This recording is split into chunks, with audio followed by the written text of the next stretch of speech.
देश भर में मौसम का मिजाज एक बार फिर बदल गया है। मौसम विभाग ने शुक्रवार को 28 राज्यों में आंधी और बारिश का अलर्ट जारी किया है। हिमाचल प्रदेश में ओले गिरने की चेतावनी दी गई है। वहीं मध्य प्रदेश के राजस्थान समेत 12 राज्यों में लू का अलर्ट जारी किया गया है। राजस्थान के 19 जिलों में आंधी बारिश का येलो अलर्ट है, जबकि पश्चिमी जिलों में धूल भरी आंधी की चेतावनी है। बीते 2 दिनों में उत्तर प्रदेश में आंधी बारिश से जुड़ी घटनाओं में 58 लोगों की मौत हो गई, जबकि राजस्थान में 2 लोग जान गंवा बैठे। यूपी के 64 जिलों में तेज आंधी बारिश हुई। नोएडा में 80 किलोमीटर प्रति घंटे की रफ्तार से हवाएं चली।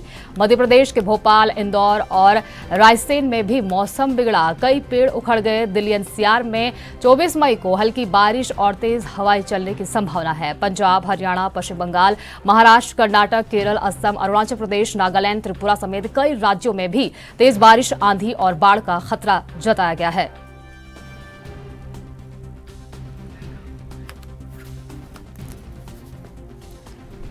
तो देश भर में मौसम का मिजाज एक बार फिर बदल गया है। मौसम विभाग ने शुक्रवार को 28 जिलों में आंधी और बारिश का अलर्ट जारी किया है।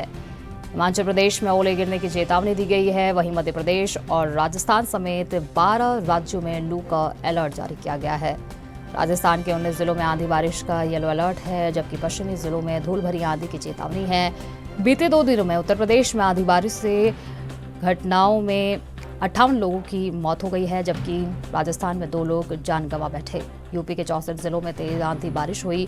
नोएडा में 80 किलोमीटर प्रति घंटे की रफ्तार से हवाएं चली। मध्य प्रदेश के भोपाल, इंदौर और रायसेन में भी मौसम बिगड़ा है, कई पेड़ उखड़े। दिल्ली एनसीआर में 24 मई को हल्की बारिश और तेज हवाएं चलने की संभावना है। पंजाब, हरियाणा, पश्चिम बंगाल, महाराष्ट्र, कर्नाटक, केरल, असम, अरुणाचल प्रदेश, नागालैंड, त्रिपुरा समेत कई राज्यों में भी तेज बारिश, आंधी और बाढ़ का खतरा जताया गया है। तो देश भर में मौसम का मिजाज एक बार फिर बदल गया है। मौसम विभाग ने शुक्रवार को 28 राज्यों में आंधी और बारिश का अलर्ट जारी किया है।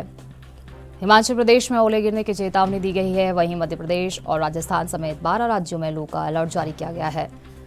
राजस्थान के 19 जिलों में आंधी बारिश का येलो अलर्ट है, जबकि पश्चिमी जिलों में धूल भरी आंधी की चेतावनी दी गई है।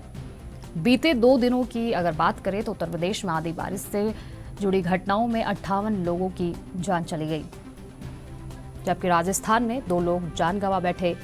यूपी के 64 जिलों में तेज आंधी बारिश हुई। नोएडा में 80 किलोमीटर प्रति घंटे की रफ्तार से हवाएं चली। मध्य प्रदेश के भोपाल, इंदौर और रायसेन में भी मौसम बिगड़ा, कई पेड़ उखड़ गए। दिल्ली एनसीआर में 24 मई को हल्की बारिश और तेज हवाएं चलने की संभावना है। पंजाब, हरियाणा, पश्चिम बंगाल, महाराष्ट्र, कर्नाटक, केरल, असम, अरुणाचल प्रदेश, नागालैंड, त्रिपुरा समेत कई राज्यों में भी तेज बारिश, आंधी और बाढ़ का खतरा जताया गया है। हिमाचल प्रदेश में ओले गिरने की चेतावनी दी गई है। वहीं मध्य प्रदेश और राजस्थान समेत 12 राज्यों में लू का अलर्ट जारी किया गया है। राजस्थान के 19 जिलों में आंधी बारिश का अलर्ट है, जबकि पश्चिमी जिलों में धूल भरी आंधी की चेतावनी दी गई है।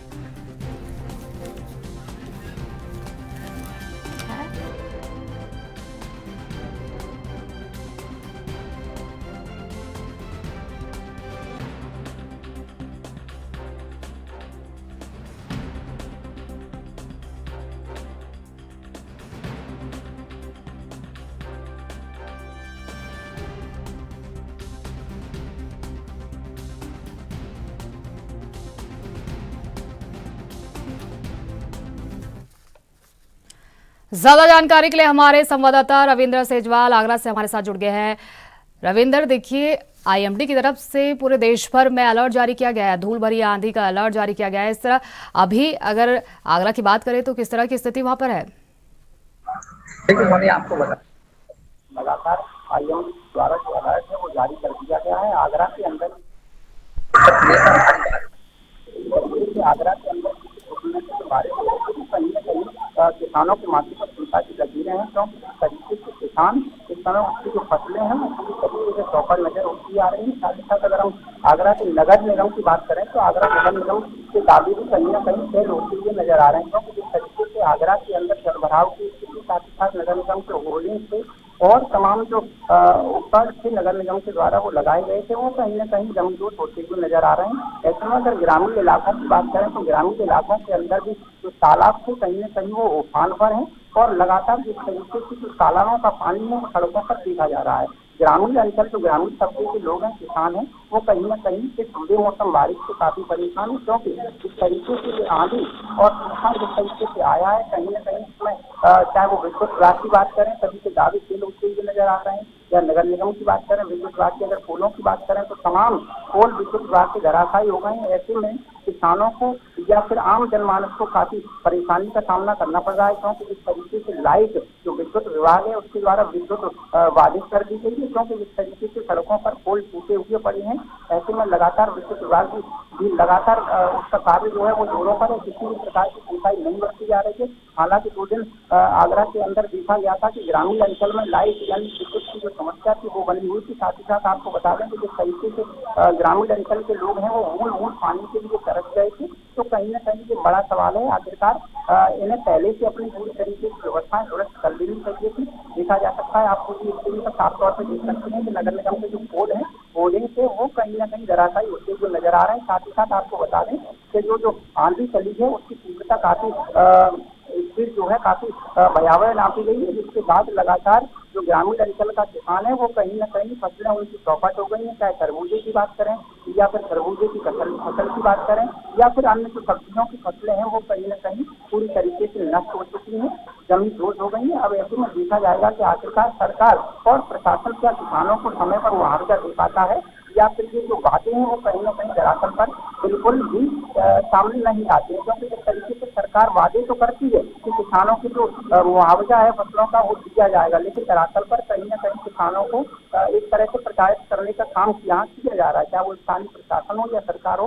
कहीं न कहीं किसान पूरी तरीके से किसानों पर प्रकृति की पहले से मार है। बिजली पानी की जो फसलें हैं वो सिंचाई के लिए पर्याप्त मात्रा में पानी नहीं मिल पा रहा है। अगर किसानों पर बिल बकाया हो जाता है तो जो विद्युत विभाग है वो कहीं न कहीं उस पर इस तरीके से वसूली करता है। जो किसानों के ट्रांसफार्मर है, ट्यूबवेल के ट्रांसफार्मर है, उन्हें उखाड़ने का कार्य जो है विद्युत विभाग करता है। तो कहीं न कहीं ऐसे में तमाम सवालिया निशान यहाँ विद्युत विभाग पर भी खड़े होते हैं। आखिरकार किसान कोई क्रिमिनल तो है नहीं, अन्नदाता है, देश का अन्नदाता है। जब देश का अन्नदाता ही खुशहाल नहीं रहेगा तो आखिरकार देश खुशहाल कैसे रहेगा? जी। ठीक है रविंद्र, बहुत बहुत शुक्रिया इन तमाम जानकारी के लिए।